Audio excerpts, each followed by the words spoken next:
it's good to have you here tonight. Picture the hour when the house is at its darkest and the street outside has gone completely quiet. That strange moment when your eyes open on their own and the clock reads a little past 3. For most of us, a small alarm starts to sound somewhere inside. Something must be wrong. My sleep is broken. Why am I awake? Yet for a great deal of human history, people expected this waking. They even had names for the still hours it opened. So what were they doing? Awake in the middle of the night. Let your shoulders soften into the mattress. The dark around you is old, familiar, patient, the same dark that once held sleepers who woke unafraid. Welcome to Sleepy Science Facts. A gentle note before we go any further. If sleeplessness has become a lasting, heavy weight in your life that is worth talking over with a doctor, tonight is here to offer comfort and a little history, not a diagnosis. What follows is a story about how people used to sleep and why your body may be following a much older pattern than you think. So let this be the quiet question we carry into the dark together. What if waking in the middle of the night was never proof that something is wrong with you, but the faint echo of a rhythm your ancestors lived by for centuries? Let's begin there, with the first thing the old records reveal. What if the hour that frightens you most at night once had a name, a purpose, and a settled place in ordinary life? Tonight, we follow a quiet question, the same one that may have pulled you awake at 3 in the morning.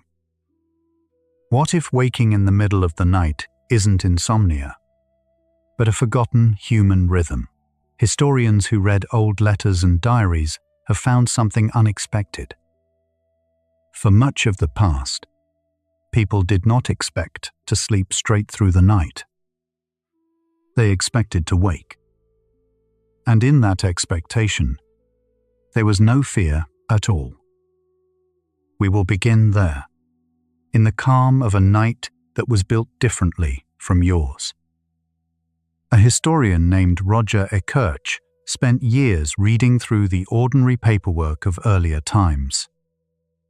Court records, personnel diaries, letters, medical guides, plays, and poems. Around the turn of this century, he kept meeting a phrase that made little sense to a modern reader. People wrote about their first sleep as if everyone already knew what it meant. Then, later in the same night, a second sleep. Ekirch gathered these mentions patiently, the way you might collect the scattered pieces of a single letter.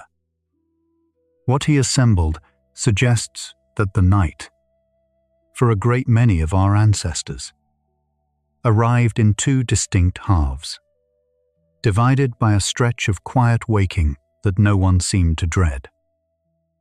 In the records Ekirch examined, the phrase "first sleep" turns up again and again across centuries.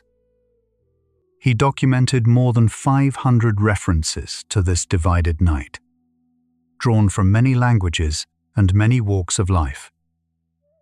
A farmer might mention it in a legal statement. A physician might describe it in a book of remedies. A poet might slip it into a verse, trusting the reader to understand without help. The sheer number is part of what makes the pattern hard to wave away. A single diary could be a quirk. Hundreds of independent sources, using the same everyday words, point instead to something ordinary. something so common that almost no one bothered to explain it. The phrase itself changed shape as it crossed borders. In English, people wrote of first sleep and second sleep. In French, it was premier sommeil. In Italian, primo sonno. The Romans, long before, used similar language in Latin.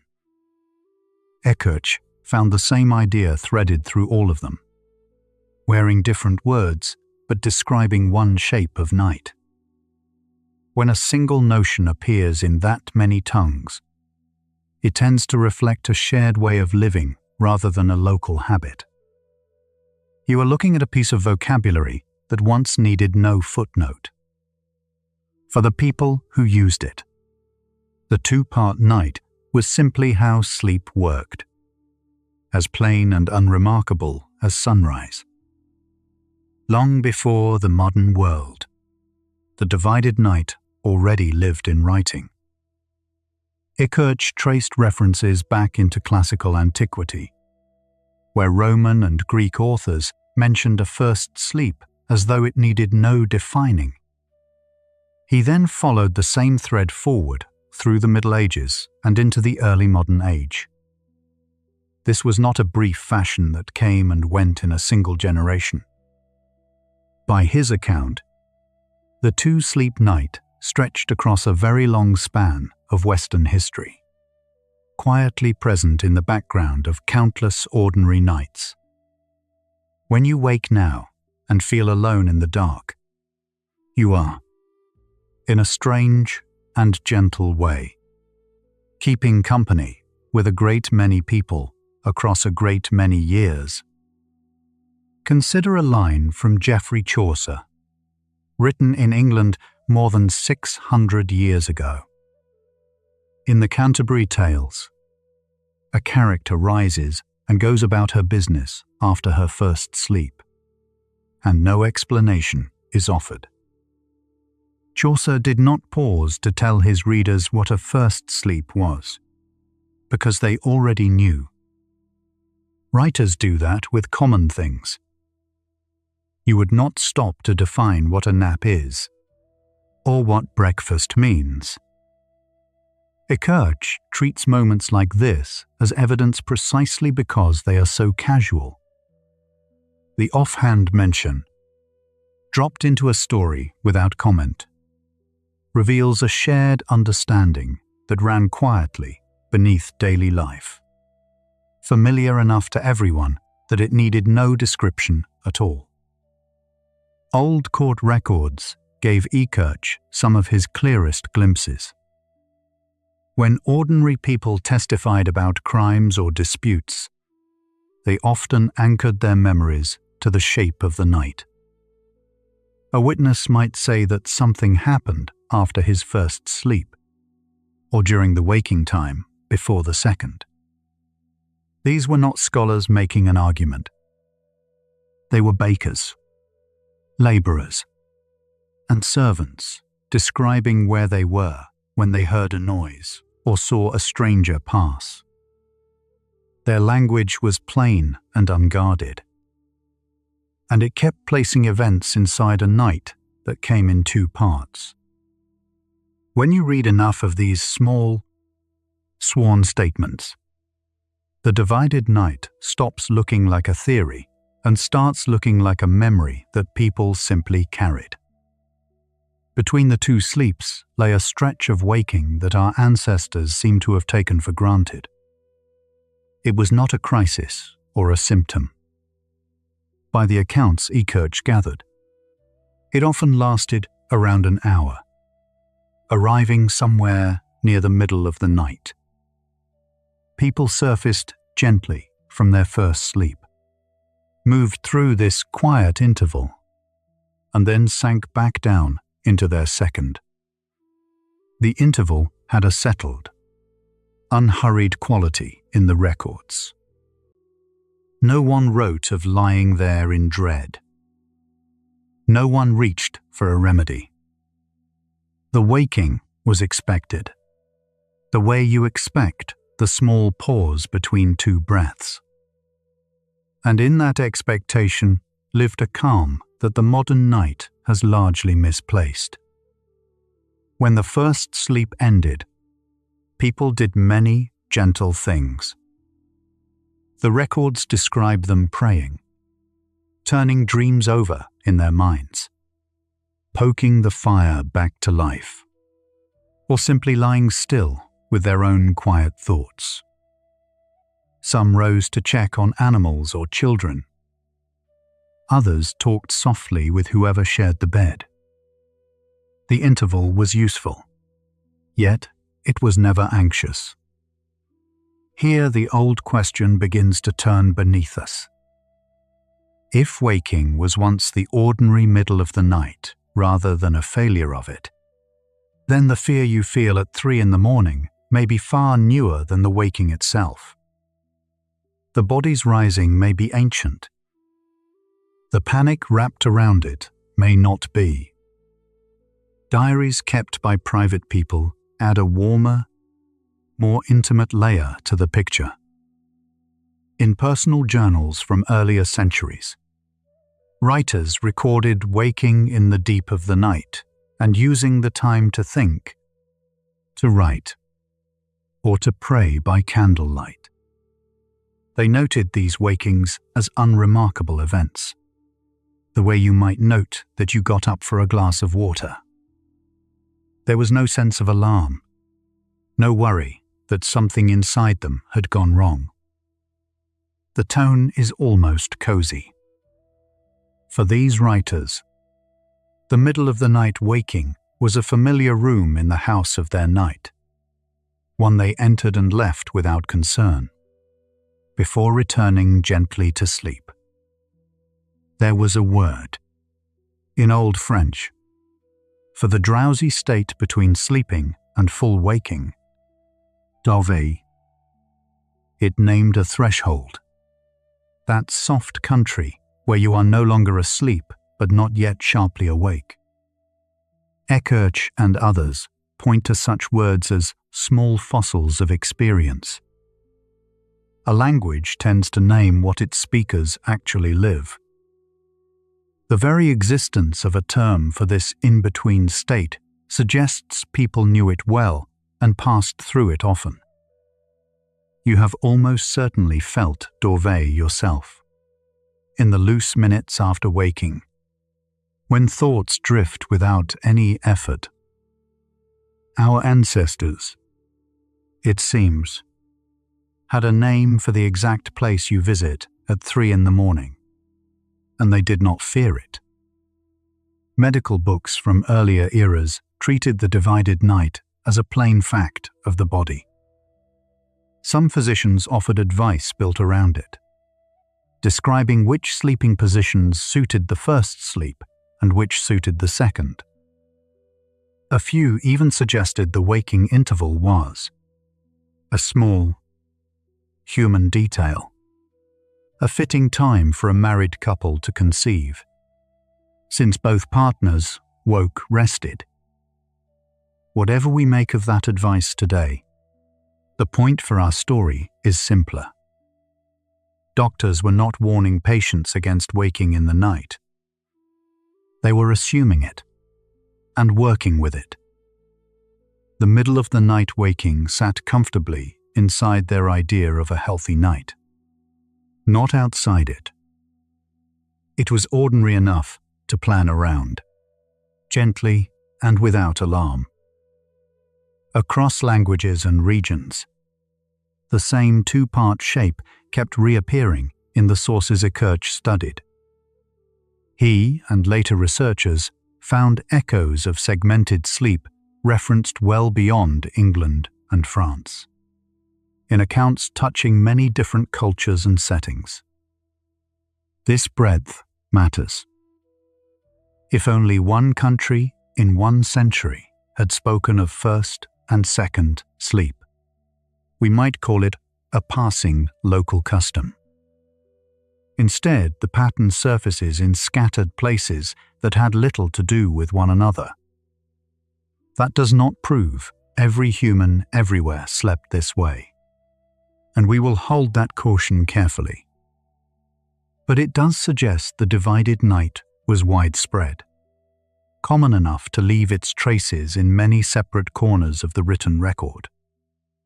Some families passed the waking hour together without ceremony.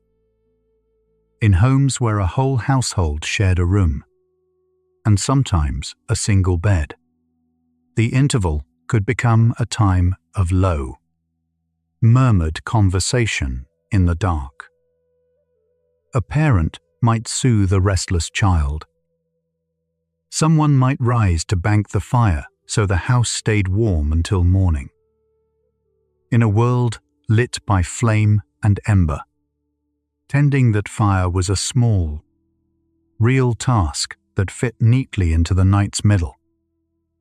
The waking was woven into the ordinary care of a home.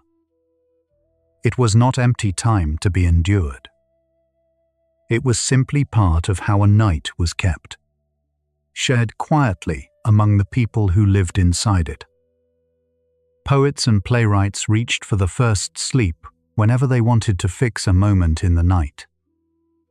Writers across several centuries used the phrase to tell a reader exactly when something happened, trusting it to land without any explanation. It served them the way just before dawn or around midnight might serve a writer now. That literary ease is its own kind of evidence. A phrase only works as a shortcut when everyone already shares its meaning. Ekirch reads these lines not as poetic invention, but as quiet reflections of lived habit. When the divided night appears so naturally in stories and verse, it suggests the writers were describing a night their audiences knew intimately, from the inside. Picture a night before streetlights, before the glow of any screen. When the sun went down, true darkness arrived, and it stayed for a long time, especially in the depths of winter. People often went to bed not long after dusk, simply because there was little to do in the dark. That early start left a great many hours to fill before morning. Sleeping in 2 parts, with a waking rest between, fit naturally into such a long night. Ekirch argues that the shape of sleep followed the shape of darkness itself. Your nights are short and bright at their edges. Theirs were long and deep. The divided sleep was, in part, an answer to all that darkness. Prayer manuals from earlier centuries sometimes offered devotions written for exactly this hour. Religious guides suggested prayers and meditations suited to the quiet waking between sleeps, treating it as a gift rather than a burden. The stillness of the deep night, with the household asleep and the world silent, was seen as a fine time to turn inward. Some writers believed the mind was unusually clear then, unclouded by the day's noise. Whatever your own beliefs may be, notice what this reveals. The middle of the night waking was thought valuable enough to shape prayers around. Far from a problem to be fixed, it was, for some, among the most peaceful and meaningful hours the whole night had to offer. The night itself was measured differently then. Without reliable clocks in most homes, people marked the dark by other means, by bells, by stars, by the slow burning down of a candle, and by sleep itself. The first sleep and the waking that followed were part of how the night was divided into understandable pieces. Time was felt more than it was counted. In that world, waking in the dark did not come with a glowing number telling you it was 3 in the morning and that you should be asleep. There was no clock face to argue with. The waking simply was. One more natural marker in a night read by feel rather than by numbers. Returning to the second sleep appears to have been easy for them, and that ease is worth pausing on. In the accounts Ekirch collected, people did not describe struggling to fall back asleep. They finished their waking interval and drifted down again, sleeping on until morning. Part of the reason may lie in expectation itself. They were not lying there fighting the waking, checking how much time had slipped past, or bracing for the day ahead.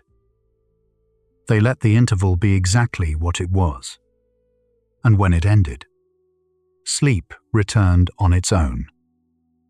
The second sleep carried them through to first light. For them, the night's two halves fit together as smoothly as two chapters of one story. Not everyone who studies this history agrees on how universal the pattern truly was. This is worth saying plainly and holding gently. Ekirch's written evidence is genuine and abundant, drawn from real diaries, real court records, and real books of medicine.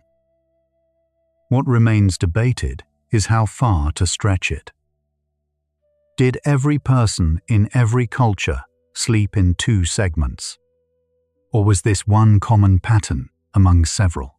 Some scholars urge caution about calling it a fixed law of human biology. The honest answer tonight is that the historical record is strong. While the grandest interpretation is still an open question, we can rest in what is well documented without pretending to know more than we truly do. Scholars still discuss what the divided night really means. One leading idea holds that segmented sleep reflects a natural human rhythm, one that long nights and firelit evenings simply allowed to surface. It is a graceful thought, and there is real support behind it. But it remains an interpretation, a well-reasoned hypothesis rather than a settled fact of medicine. Presenting it that way is not a weakness in the story. It is only honesty. And here is the gentle part. You do not need the grandest version of the claim to feel its comfort. Even the careful, modest version, the part resting on solid documents, is enough to change how the middle of your night might feel. Even so, one thing stands on firm ground. For a very long stretch of the past, waking in the night was not treated as a disorder. It had names in several languages. It appeared in law, in medicine, in poetry, and in private diaries. It carried tasks, prayers, and quiet company. Whatever the deeper biology finally turns out to be, the cultural fact is well established. People once woke in the dark and thought nothing of it. That alone is a small gift you can carry into your own nights. The waking itself was never the problem your century has made of it.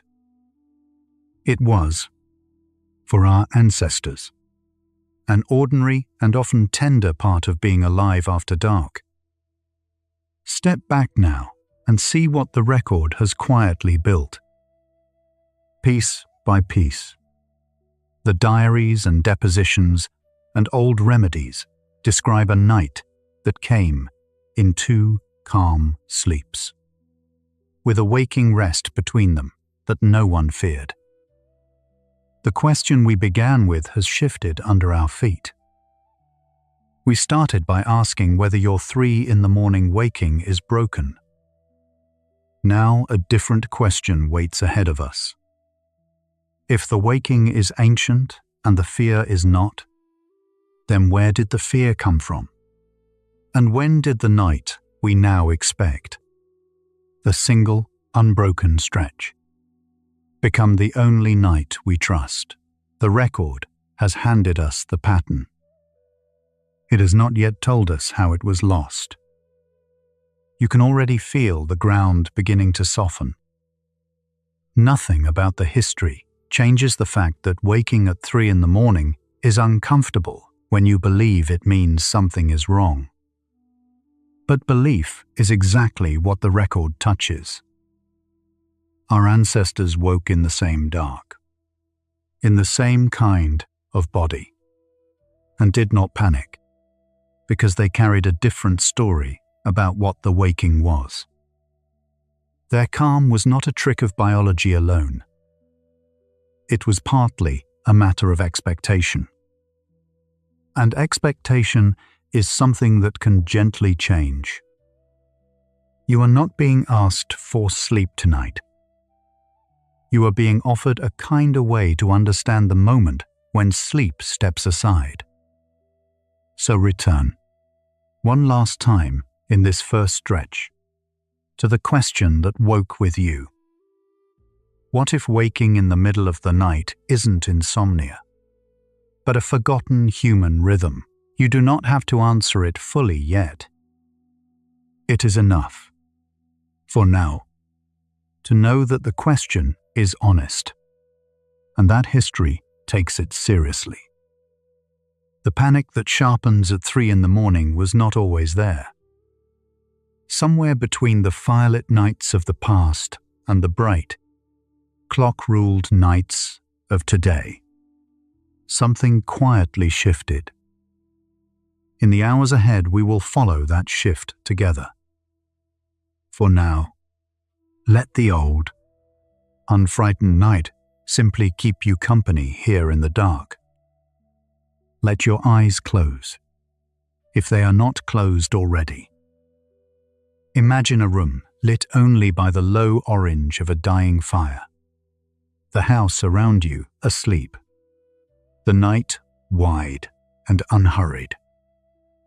This is the hour your ancestors knew without fear, and something in you may already recognize it.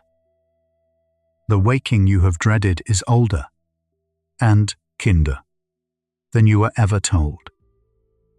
You do not need to solve anything now, or decide what it all means. Feel the weight of your body settling against the bed, the slow tide of your breath moving in and out. The story is still unfolding, and there is no rush to reach its end. Rest here a moment longer. When you are ready, we will drift on together. If these quiet hours are helping you soften toward the night, you might let this place keep you company on the ones still ahead. There is no need to do anything now. No reason to reach for your phone or to check the time. Simply staying is enough. Let the sound of these words be a low fire in the dark, and let yourself sink a little deeper as we go. You have seen how ordinary the divided night once was, waking without fear, then sinking back into a second sleep. Now watch how that easy pattern slipped away. Nothing broke it in a single night. Instead, a long chain of small changes, spread across many generations, slowly pressed the two sleeps into one. The way people lit their evenings changed. The way they worked changed. The way they measured time itself changed. Each shift seems minor on its own, yet together they quietly rewrote the shape of human rest. To understand the fear that finds you at 3 in the morning, it helps to follow that slow unmaking, step by patient step, and see how a night that came in two calm halves became a night we now expect to sleep straight through without stirring. During that waking window between sleeps, the world was unhurried. Some people rose to check on animals or add wood to the fire. Others stayed in bed, letting their thoughts drift without any pressure to return to sleep. A few used the quiet for prayer or reflection, and physicians of the time even suggested it as a good moment for gentle conversation. Whatever they did it calmly. There was no clock demanding they hurry back under the blankets. The stillness carried no alarm, because everyone around them lived by the same rhythm, and no one had told them that a whole night's rest was supposed to feel like a single, unbroken thing. Then, slowly, light began to spread through the night. In the early 1800s, cities started lighting their streets with gas lamps. London lit one of its grand avenues this way in those years, and other capitals soon followed. For the first time, the darkness that had shaped human evenings could be pushed back on a large scale. Shops, theaters, and streets stayed bright longer, and the evening stretched further from the setting sun. It seems like a small thing, a few flames behind glass. Yet each lamp quietly moved the boundary of the day, giving people more waking hours after dark, and loosening, little by little, the old hold the night once had on rest. With brighter evenings came later nights, when the only light was a candle or the moon. Most households settled down not long after dark. But lamplight, and later, brighter lighting still, let people stay up reading, working, and gathering well past the old hour of sleep. As bedtimes drifted later, the long night slowly compressed. There was less room for two separate sleeps, with a restful gap between them. Historians think this is part of why the older pattern began to fade.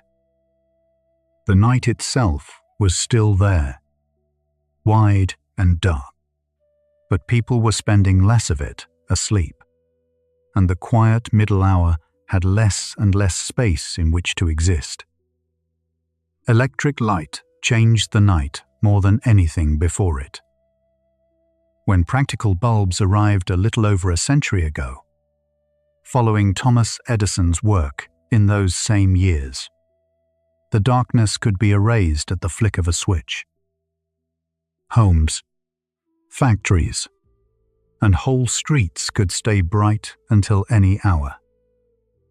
Evening no longer ended when the sun did, and the natural cue that once told bodies to wind down grew faint. Researchers today think this flood of artificial light may nudge our internal clocks later, though the full effect is still being studied. What seems clear is that the deep, early darkness that once framed two sleeps had begun to disappear. The factory changed the very shape of time. As the age of the mills spread, work moved from farms and homes into buildings that ran by the clock. People came to arrive at a fixed hour and stay for a fixed shift, whether or not their bodies agreed. Long, efficient blocks of sleep suited this new life better than a night gently split in two.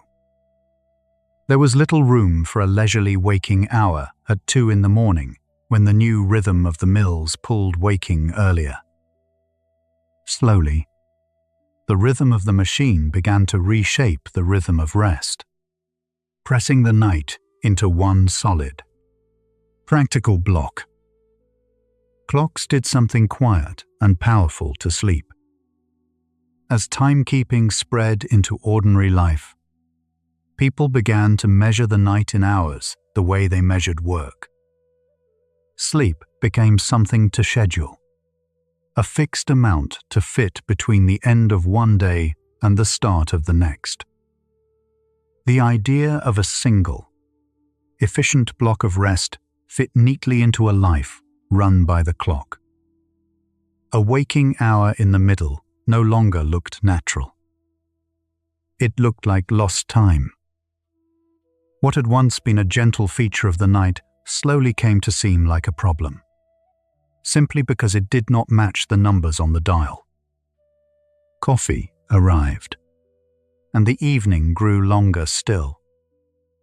Coffee houses opened across England in the mid-1600s, the first appearing in Oxford and London soon after, and they spread quickly through Europe's cities.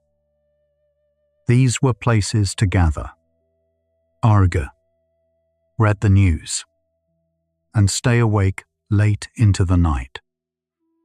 A drink that pushed off tiredness fit neatly into a world already stretching its evenings with lamplight.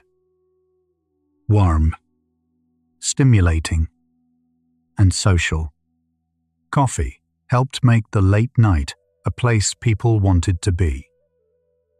Bit by bit, the hours once given to a first sleep were spent instead in bright rooms full of talk, and the old early bedtime slipped further away. Staying up late became a sign of the times. In growing cities, the night filled with things to do: theatres, taverns, coffee houses, and lit streets to walk between them. Being awake after dark was no longer strange or slightly dangerous. Increasingly, it was fashionable. The evening turned into a stage for social life rather than a slow slide toward the first sleep. As more people lived this way, the shared rhythm that once held whole communities to the same early rest began to loosen. When a whole society shifts its evenings later together, the older pattern has less ground to stand on, and it starts to feel like something from another age. The single 8-hour night is younger than it feels. Though it seems timeless, the idea that healthy sleep means one unbroken block from bedtime to morning became common only over the last century or two. As lamplight, factories, clocks, and city life reshaped the dark, the two-sleep pattern faded from everyday practice across much of the industrialized world. What replaced it was a new standard, taught and expected: lie down, sleep straight through, wake once. It helps to remember that this norm is not ancient wisdom handed down forever.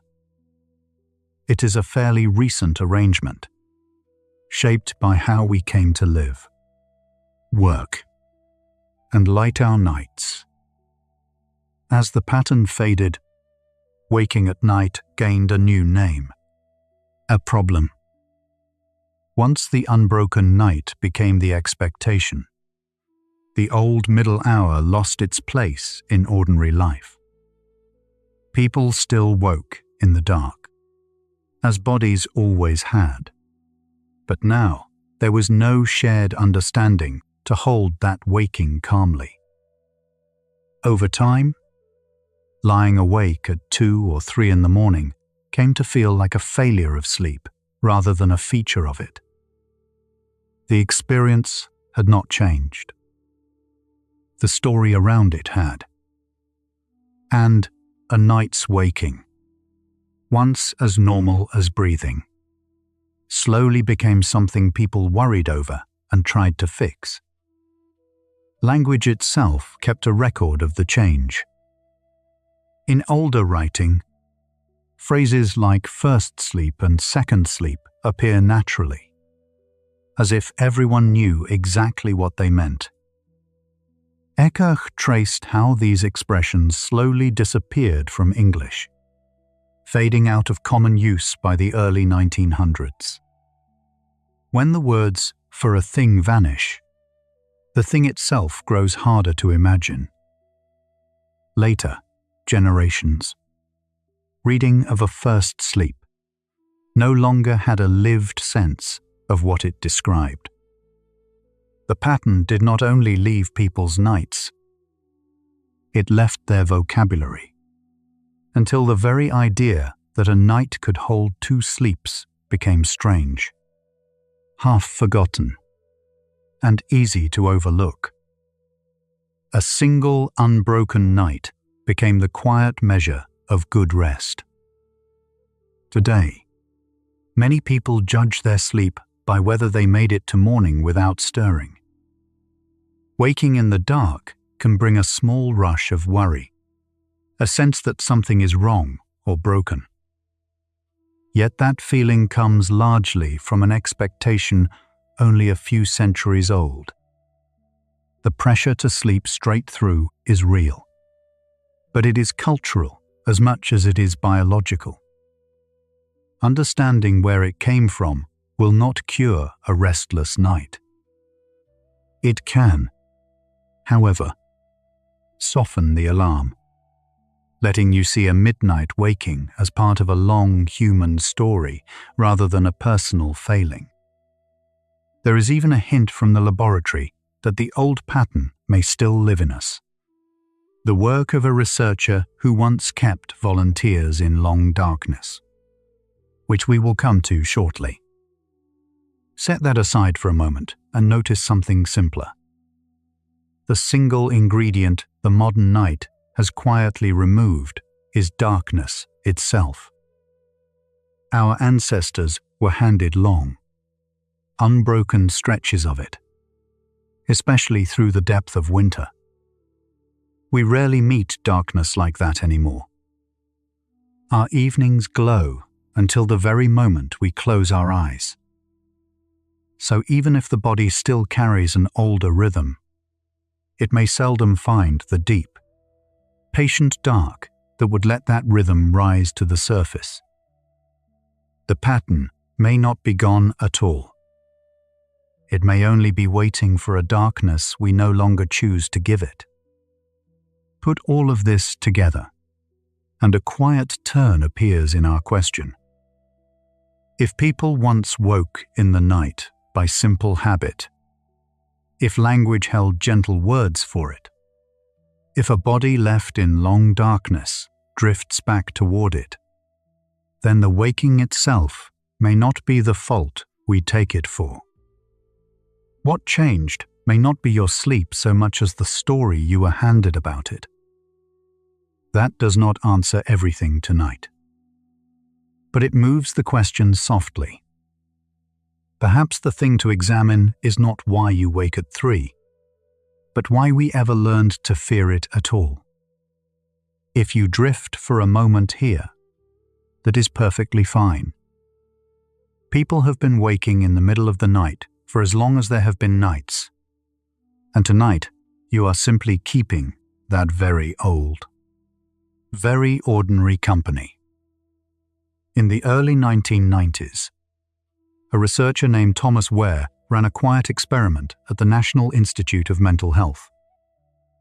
He gave a group of volunteers 14 hours of darkness every night, roughly the length of a long winter.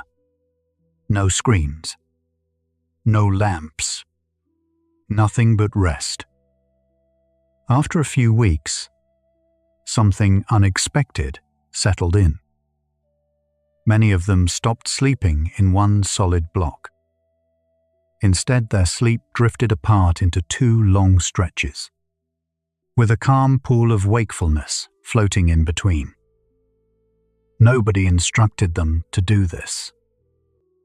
Their bodies, once given enough darkness, seemed to remember an older shape of the night on their own. During that middle gap, the volunteers did not lie there, anxious or restless. They described the waking as peaceful, closer to quiet meditation than to insomnia. When Ware measured their blood, he found high levels of prolactin, a hormone the body also releases during states of deep calm and stillness. It was as though the wakefulness itself carried a chemistry of its own, a settled, unhurried state, unlike ordinary daytime alertness. This was a small, controlled study under artificial long darkness. So it does not prove that your own 3 o'clock waking is the very same thing. Still, it hints that a gentle pause in the night may be natural. Your sense of night is written in a hormone called melatonin. As the evening light fades, a small gland deep in your brain, the pineal gland, begins releasing it, and the level slowly climbs through the dark. Melatonin does not knock you out like a drug. It quietly signals to every cell that the sun has gone and the time for rest has come. Its tide usually peaks somewhere in the small hours, near the middle of the night, then gently ebbs again before dawn. So the very hour that startles you awake is often the hour your body is most deeply, chemically convinced that it is still nighttime. Deep inside your brain sits a cluster of cells no larger than a grain of rice, called the suprachiasmatic nucleus. Think of it as a master clock, keeping time for your whole body across roughly 24 hours. It tells your temperature when to fall, your hormones when to rise, and your alertness when to dim. This clock keeps running on its own rhythm even without a watch or a window, though it likes to check the daylight to stay accurate. Waking in the dark is not this clock breaking down. More often, it is the clock doing exactly what it was built to do, marking a natural turn in the night. Around 3 or 4 in the morning, your body reaches its coldest point. Your core temperature drifts down by roughly 1 to 2 degrees Fahrenheit across the night, a little under a single degree on the Celsius scale, sinking to its lowest just before dawn. This chill is not a fault. It is part of the clock's design, and it happens to every sleeping human. Some scientists think this temperature dip sits near the natural seam between sleep cycles, a place where waking comes easily. So if your eyes open in that cold, still hour, you may simply be surfacing at the very floor of the night, exactly where the body has quietly paused for as long as there have been bodies. Sleep is shaped by 2 forces working together, like 2 hands resting on the same wheel. One is sleep pressure. The longer you stay awake, the more a molecule called adenosine builds up, until the weight of it pulls you down into rest. The other is your body clock, which decides the timing no matter how strong that pressure is. Early in the night, sleep pressure is heavy and sleep comes easily. By the small hours, much of that pressure has already been spent, and the clock alone is steering. That shift is one reason a brief waking in the deep night can feel so effortless and ordinary. You do not sleep in one smooth, unbroken sheet, though it can feel that way by morning. Your night moves in cycles of roughly 90 minutes, each one rising from deep sleep up toward the light, dreaming surface and then sinking back down again. At the top of each cycle, you drift very close to waking, and brief awakenings, there, are completely normal. Most people have several a night and simply forget them by dawn. Sleep scientists watch these little surfacings appear on their monitors in nearly everyone they study. So a moment of open eyes in the dark is not a broken night. It is the ordinary shape of sleep. Light is the strongest signal your clock ever receives. And in our age, it almost never truly sets. For most of history, once the sun was down, the world stayed dark for many hours, and sleep had room to spread and even split in two. Now a single bright lamp or glowing screen after dusk can push your melatonin later and press your sleep into one tighter block. When you wake at night and reach for a phone, that light quietly tells your ancient clock that morning has come. Dimming the light instead lets the darkness stay long and lets the body keep its older, gentler rhythm alive. Notice, if you can, that nothing is being asked of you right now. Whatever the hour, your breath is still moving on its own, and your heart is still keeping its slow, patient time. If a small voice has ever whispered that being awake in the dark means something is broken, you can let it soften here. This same night has held countless sleepers before you, and it is holding you now. The stretch ahead moves a little closer to the reason your body may carry this rhythm at all. For now, there is nowhere to be but here, and nothing left to fix. As the night turns slowly toward morning, a different hormone begins to stir. In the last hours before you wake for good, your body gradually raises cortisol, the signal that helps lift you up into the day. But in the deep middle of the night, cortisol is still low and melatonin still high, a chemistry tuned for calm, not for alarm. This is part of why a 3 o'clock waking can feel so heavy and dreamlike, so unlike being startled awake near sunrise. Your body is not sounding a warning in that hour. It is resting between the tides, waiting for the slow chemistry of morning to begin. Gather all of this together, and a quiet picture begins to form.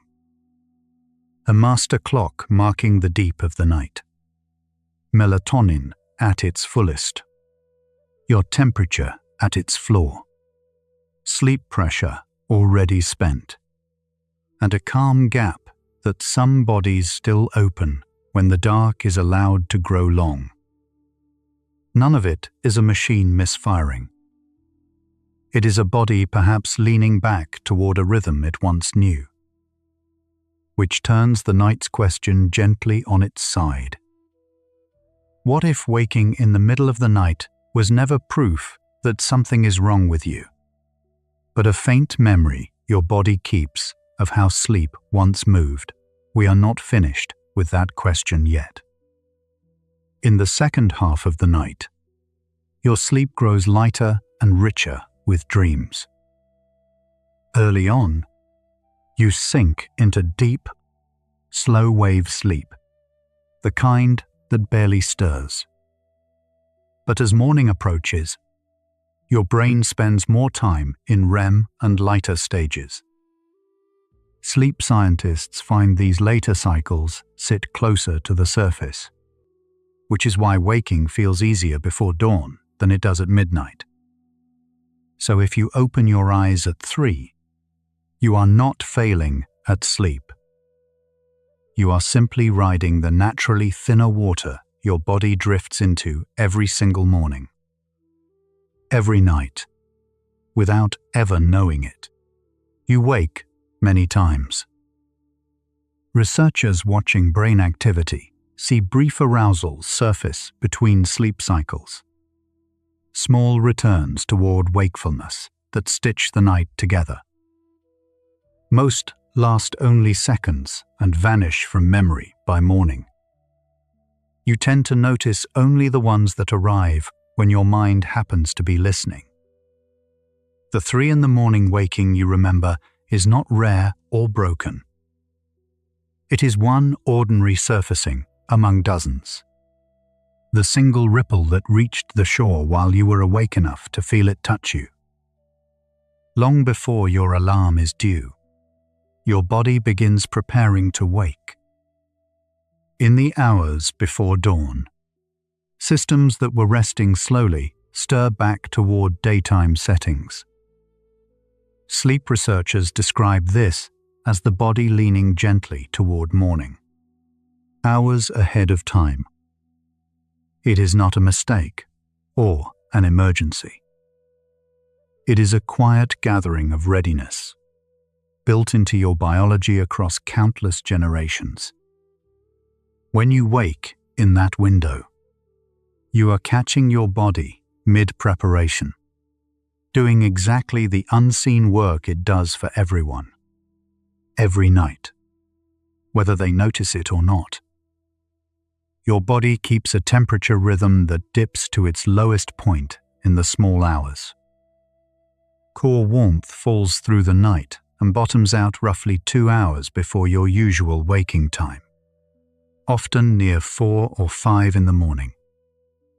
At that trough, you are at your coolest and, oddly, closest to the surface of sleep. Scientists tie this low point to the clock buried deep in your brain. Waking there is not a sign something is wrong. It is the tide of your own warmth reaching its gentlest, lowest ebb. Around the darkest hours, a hormone quietly begins to rise. Cortisol, often cast as the villain of stress, follows a daily curve that starts climbing well before you wake. Researchers call the surge near morning the cortisol awakening response, and it begins in those pre-dawn hours to lift you gently toward the day. If you surface then, a little of that natural rise may already be moving through you. It is not panic arriving early. It is the same soft chemical sunrise that greets every sleeper, doing its patient work inside you. When you open your eyes in the deep dark, let this be a quiet comfort. The chemistry of sleep has not left you. The night's own signal is still moving softly through you, telling your body that morning has not yet come. You have not been cast out of sleep. You are standing in its doorway, with the door still open behind you. There is nothing to reclaim and nothing to chase down. The same tide that first carried you under is still here, waiting patiently to carry you back through. Simply lean toward it and let it take your weight. When you first notice you are awake, nothing is wrong yet. There is only a body, a bed, and the dark. Trouble usually enters with the next thought, the one that names the waking as a problem. Sleep researchers who study insomnia find that the waking itself is often harmless. It is the meaning your mind hangs on it that decides what happens next. In that first bare moment, before judgment arrives, you are simply a person who has surfaced in the night, as humans have for as long as there have been nights. The moment a thought like, "I'll be exhausted tomorrow," arrives, your body starts to listen. That single worry can act like a small alarm, nudging your nervous system toward alertness. Studies of sleeplessness show that anxious, racing thoughts raise arousal, and higher arousal makes sleep harder to find. So the fear of losing sleep can quietly help cause the very thing it dreads. Understanding this loop does not make it vanish, but it can loosen its grip. The thought is not a warning you must obey. It is only weather passing through your mind. Trying harder to sleep almost never works. Sleep is not a task you can force through effort, and pushing tends to backfire. Therapists who treat insomnia describe a paradox. The more determined you are to fall asleep, the more awake you become, because striving itself is a form of arousal. This is why chasing sleep at 3 a.m. so often fails. The gentler path is to loosen the demand, to let rest come rather than command it. You cannot grip your way into sleep. You can only make room and wait.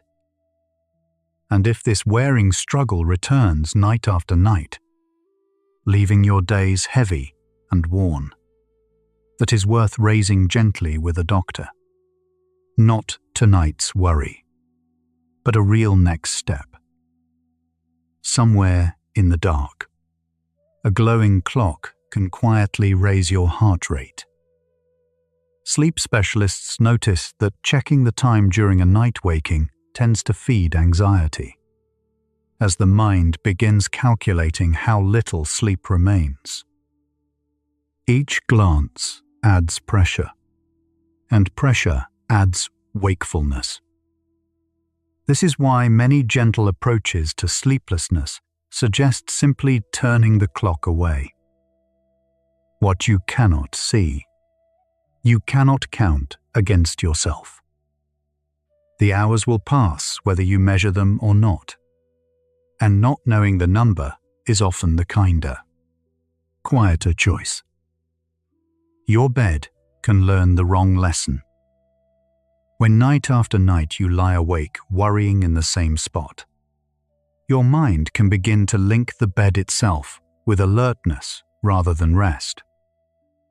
Sleep researchers call this conditioned arousal, and it helps explain why some people feel wide awake the moment they lie down.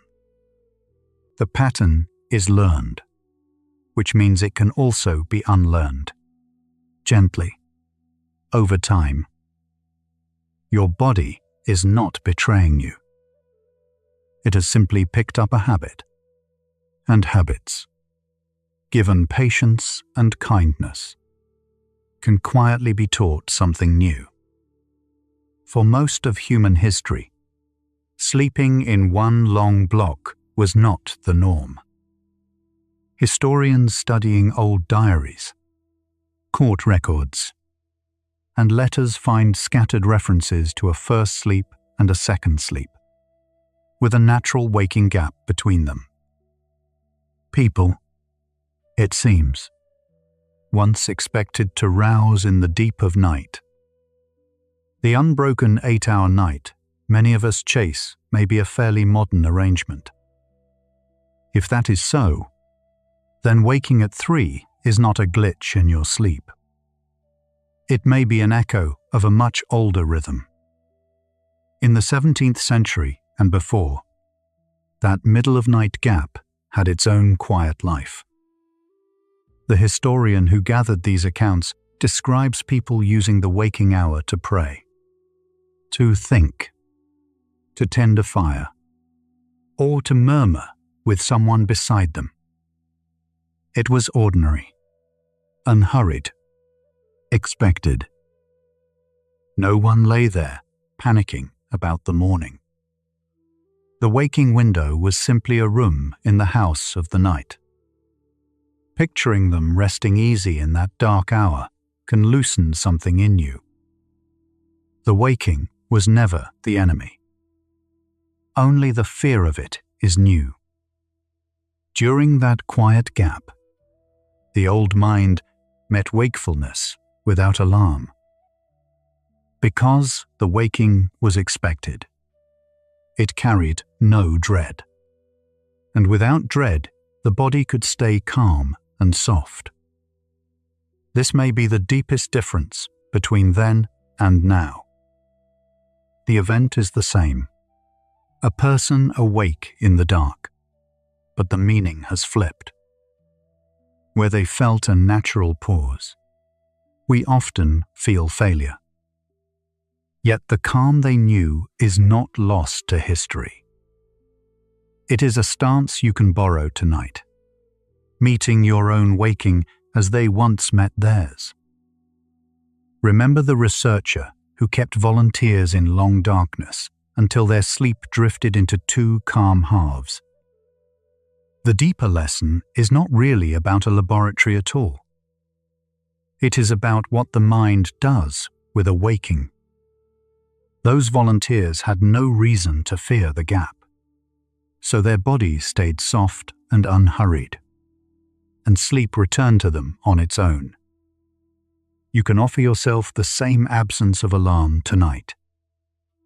The waking need not carry any verdict about tomorrow. When it means nothing, it costs nothing, and the body is left free to settle back down.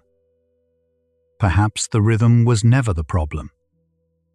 Perhaps only the fear laid over it ever kept anyone truly awake. When you wake in the night, the darkness around you is not empty or against you.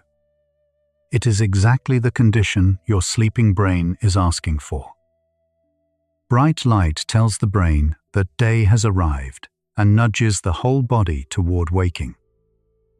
Darkness tells it the opposite, and quietly guards the path back down into sleep. So there is no need to seek out a light or to fill the dark with anything at all.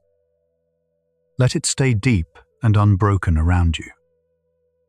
The dark is doing patient, protective work on your behalf, holding the doorway to the second sleep gently open. Reaching for your phone can turn a brief waking into a long one. Its light reaches your eyes at close range, and the pull of messages and scrolling wakes the thinking mind just as it was ready to soften. Sleep experts widely suggest keeping screens away during a night waking for exactly this reason. The waking might have closed on its own within minutes. Instead, the bright little window can hold it open. Letting the phone rest where it lies is a small kindness you offer your own tired brain. Beneath the fear at 3 a.m. sits a very old alarm system. Deep in your brain, a small almond-shaped region helps sense threat, and a racing worry can rouse it as if danger were near. Once stirred, it signals the body to ready itself, and calm sleep drifts further off. There is no real threat in your dark, quiet room. Understanding that the alarm can misfire, triggered by thought alone, lets you meet it with less obedience. The feeling is real, but the danger it announces is not here. The stress response is built to protect you, not to punish you. When worry wakes it, your body may release adrenaline, quicken your heart, and sharpen your senses. All useful if you faced a real emergency. In bed at 3, though, there is nothing to run from. The system has simply been switched on by a thought. Knowing this, you can let the surge pass without feeding it, the way a wave rises and falls if you do not fight it. Your body is not malfunctioning. It is guarding you, a little too eagerly, in a safe and silent room. Your attention has a strange power over wakefulness. The more closely you watch for sleep, checking whether it is coming, the more you hold yourself awake. Researchers who study insomnia describe how monitoring your own state keeps the mind switched on, scanning instead of settling. Wakefulness, in a sense, feeds on the attention you give it. The gentle answer is to let attention loosen and drift, to stop standing guard over sleep. When you finally forget to watch for it, sleep tends to slip in quietly through the door you stopped guarding. Not every night waking carries the same weight. For most people, surfacing briefly in the dark is common and harmless, a normal thread in the fabric of sleep. But when sleeplessness stretches on for months and begins to weigh on your days, leaving you exhausted, low, or struggling to function, that is a different matter. That kind of lasting trouble is worth taking seriously and worth help. Honoring the difference is not alarm. It is simply listening honestly to what your own nights are telling you. If your nights have become a long, wearing struggle, please know that real help exists. A well-studied approach called cognitive behavioral therapy for insomnia has helped many people gently retrain their sleep, and a doctor can look for other causes worth addressing. Reframing the calm of a normal waking is meant to ease needless panic, not to wave away genuine suffering. You do not have to sort out serious, lasting insomnia alone in the dark.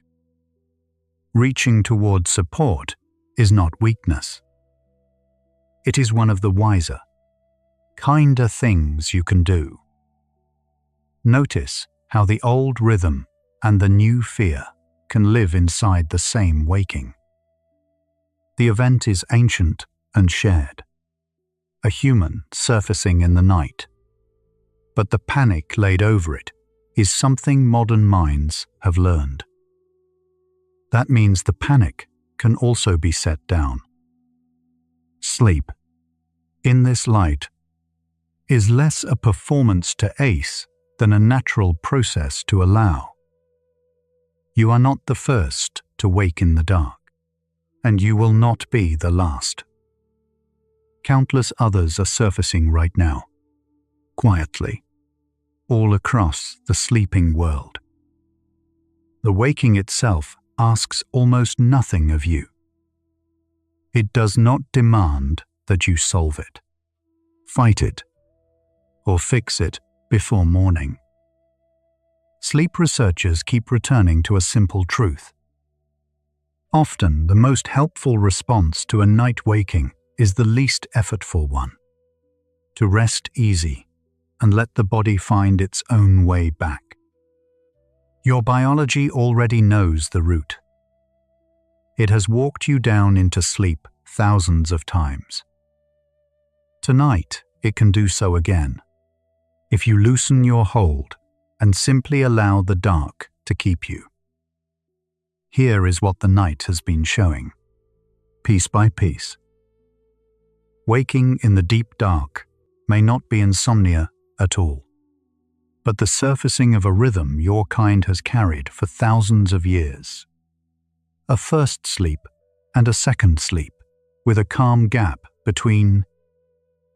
The question you may have carried into tonight, whether that 3 a.m. waking is a fault or a forgotten design, begins to find its answer. It is far older than any alarm clock, and it was never yours alone to fear. Somewhere in the dark, right now, others are awake too, not failing, simply surfacing, the way sleepers have for longer than history remembers. Let your body settle into that long, quiet company. There is nothing here to solve, no morning to earn. No effort this hour asks of you. The rhythm that woke you knows how to carry you back down.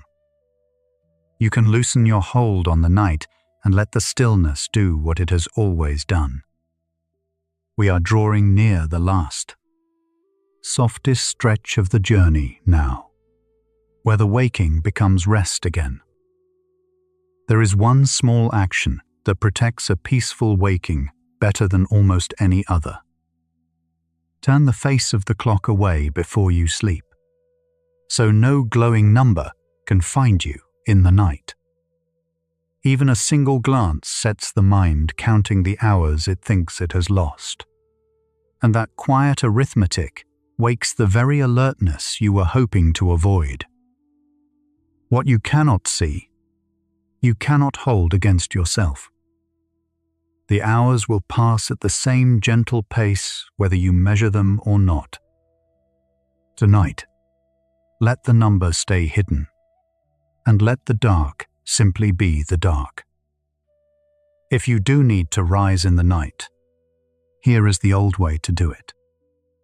Keep the light as low and warm as a single candle flame. Our ancestors moved through these hours by firelight alone, never flooding their eyes with brightness, and their bodies stayed halfway inside sleep the whole time. A dim, amber glow is enough to see your way by, and it lets the night go on being night. Reach for no bright screen and no overhead lamp. Keep the room soft and golden, and you keep yourself within easy reach of the sleep you mean to return to. Trying hard to fall back asleep is a little like trying hard to relax. The effort itself gets in the way. Sleep arrives when the body stops being asked to perform. This is why lying still, warm and unhurried, often works better than any technique. You are not failing at sleep during these minutes. You are resting, and rest has value even with the eyes open. Let the trying fall away first. Remember the researcher who kept volunteers in long darkness, and how their waking hour turned out calm rather than anxious. You do not need a laboratory to borrow that same calm now. The stillness of this hour is already yours to rest inside. Notice how quiet the room is, how little it truly asks of you. The peace those sleepers found was not made by any measurement. It was simply what a waking becomes when no fear is poured into it. Let this one be that kind of waking, soft, unhurried, and older than any worry you carry. For centuries, the hour between first and second sleep had its own gentle uses. People prayed, tended a low fire, spoke softly with whoever lay beside them, or simply let their minds wander in the dark. It was not treated as a problem to solve, but as a normal seam in the night. Waking here once belonged to ordinary life. You are stepping into a room your ancestors knew well. There is a wide difference between resting wakefulness and anxious struggle, though they happen in the same dark room. Struggle tightens the body, quickens the breath, and fills the mind with tomorrow. Rest lets the limbs stay heavy and the thoughts drift without being chased. The night waking itself is neutral. The fear we bring to it is what steals the sleep. Tonight, you can set the fear down and keep only the rest. Your body keeps a steady pull towards sleep, built from a molecule called adenosine that gathers through your waking hours. A short waking in the night does not erase it. The pressure to sleep is still there, patient, waiting beneath the surface. This is why second sleep tends to arrive on its own if you simply allow it. You do not have to summon sleep back. It is already leaning toward you. Slow breathing is one of the few doors into the body's calm you can open on purpose. When you lengthen the exhale, you gently touch the vagus nerve, and the heart rate eases in answer. There is nothing to force, only a longer, softer breath out, again and again. The body reads this as safety. And safety, more than effort, is what lets the second sleep quietly find you. The feeling that something is wrong with you at 3 a.m. is largely a modern invention. Before artificial light collapsed our nights into one long block, waking in the dark was simply what bodies did. You have not broken an ancient rule. You may have quietly returned to one. What feels like a fault is, more likely, a memory your body still carries. There is nothing here to fix. If a flicker of alertness stirs you at 3 a.m, it is rarely your body deciding the day has begun. The true signal for morning, a gentle swell of the hormone that lifts you into the day, has not yet arrived in the deep middle of the night. What you feel is only a brief clearing in the dark, not the sunrise itself. Knowing this, you can let the waking stay small and temporary, a passing ripple rather than a call to rise. Morning will send its own clear signal when the time comes. This quiet hour is not it. Here is a small, practical kindness for a night waking. Warm the edges of you. Warm feet. A soft cover pulled close. A still and quiet room. All of it helps the body ease back down, because a gently cooling core is part of how sleep deepens in these pre-dawn hours. You do not need to manage the temperature yourself or understand the science beneath it. As the body settles again, its own thermostat quietly guides it toward the second sleep. The oldest parts of you already know the way down. Your only task is to keep yourself comfortable and let them lead. Thoughts often feel larger and darker at 3 a.m. than they will by daylight. With fewer distractions and a brain still half in sleep, worries lose their edges and grow. This is a trick of the hour, not a truth about your life. Wise cultures learned not to trust the night's verdict on anything. Whatever the dark seems to be telling you now can safely wait until the light. You are allowed to do nothing at all with this waking. No counting. No fixing. No plan. The ancestors who lay awake between their two sleeps were not being productive. They were simply passing through a natural room in the night. Give yourself the same permission. To rest without purpose is not wasted time. It is the body doing exactly what the dark is for. For much of human history, a single unbroken night was not the goal, and no one expected it. Sleep came in 2 acts with a quiet interval between first sleep, a waking watch, then second sleep toward morning. This shape appears in old diaries, court records, and bedtime prayers across many lands. Waking was written into the design. You are not interrupting sleep tonight. You may simply be keeping its older rhythm. So the question you carried into the dark begins to soften. What you feared was a body failing, maybe a body remembering. The panic was never in the waking itself. It lived in the story that the waking was wrong. And that story is the one thing here you are free to set down. Lying awake in this ancient hour, you are not broken.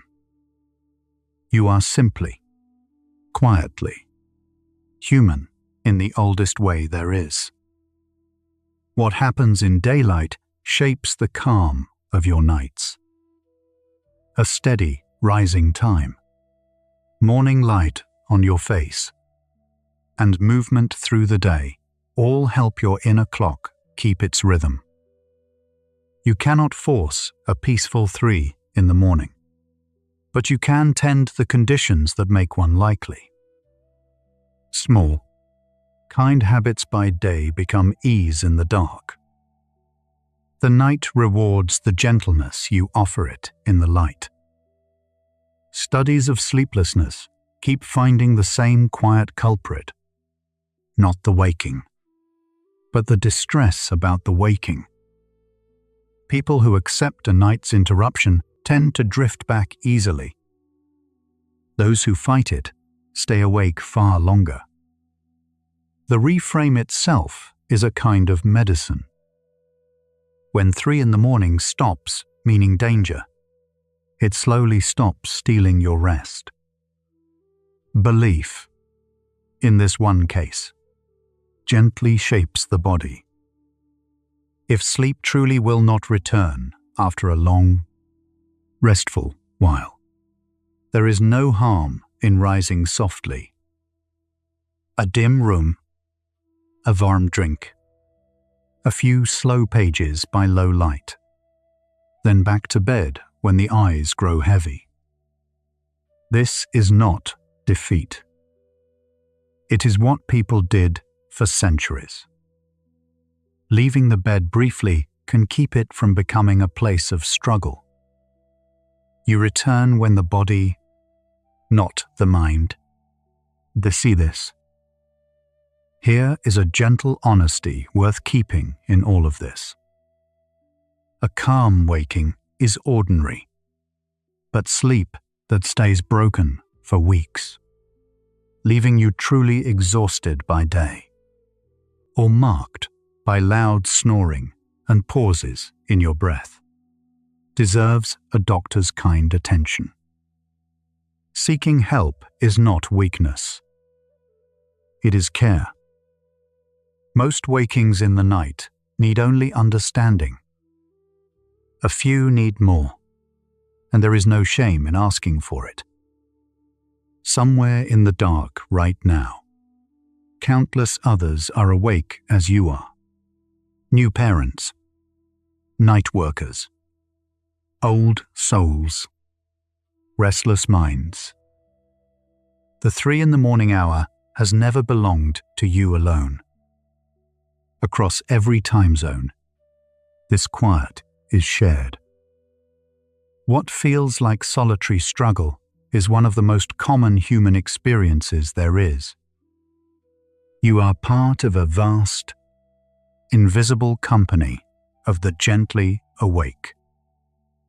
A particular stillness belongs to this hour alone. The world at its most quiet. The mind unhurried. The day's noise long gone. Many writers and thinkers across history treasured these minutes for exactly that. You need not use them for anything grand. But you might notice, just once, how rare and soft this silence is.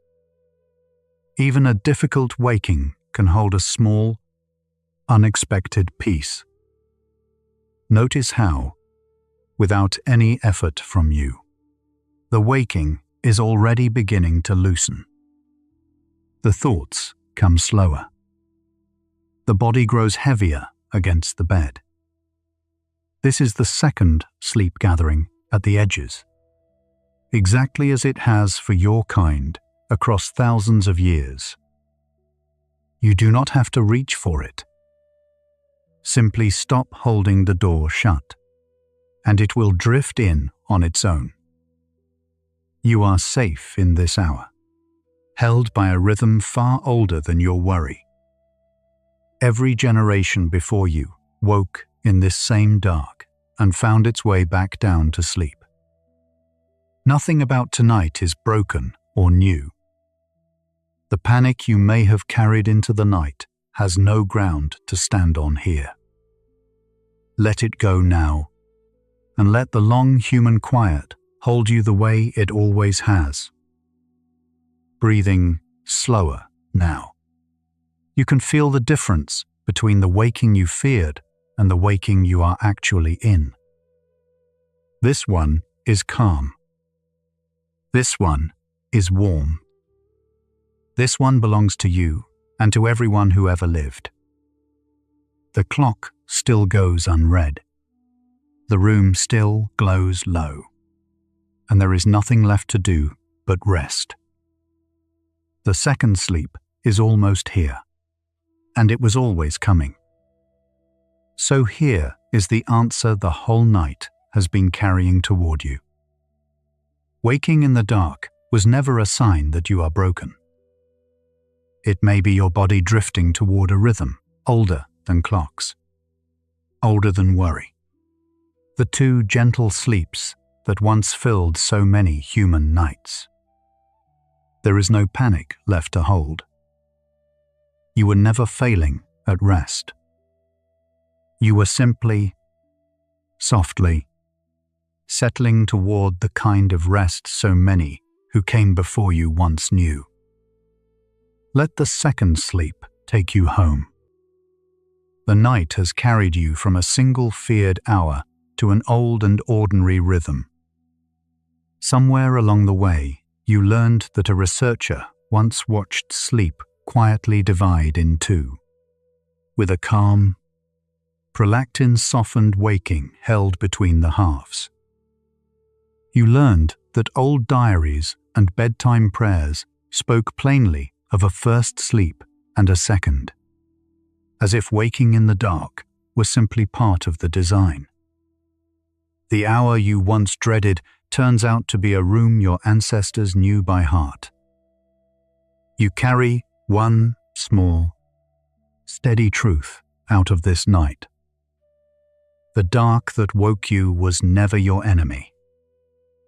It was an old friend, keeping a rhythm your body has always known. If this hour felt gentler than the ones before, you might leave a quiet word below for the next person who wakes in the dark afraid. Your note may be the calm they need. And if these slow nights help you rest, sleepy science facts will be here whenever the dark finds you awake. Somewhere in the dark, a low fire once burned between two sleeps, and the people beside it were unafraid. That same quiet is around you now, and the second sleep is already gathering in your slow breath and heavy limbs. Let your whole being dissolve into the warm dark between the sleeps, the way every restful night has always held its waking. You belong to this hour, and it is carrying you gently down. The warm dark between the sleeps is all around you now, asking nothing, holding everything. Let each breath grow a little slower than the last. The exhale longer, the body sinking further into the bed.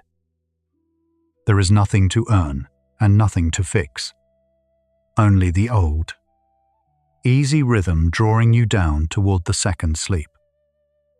These slow science nights have been quietly returning you to the rhythms your body already knows. The next one carries this even further, and it will be waiting whenever you are ready. If your eyes are closed, let them stay closed. There is nothing in the dark tonight to fear, and nowhere else you need to be. Rest now, quiet one. Your waking was never a fault. It was only your body settling toward a rhythm humans once knew. Sleep gently, and let the ancient night keep you. Good night.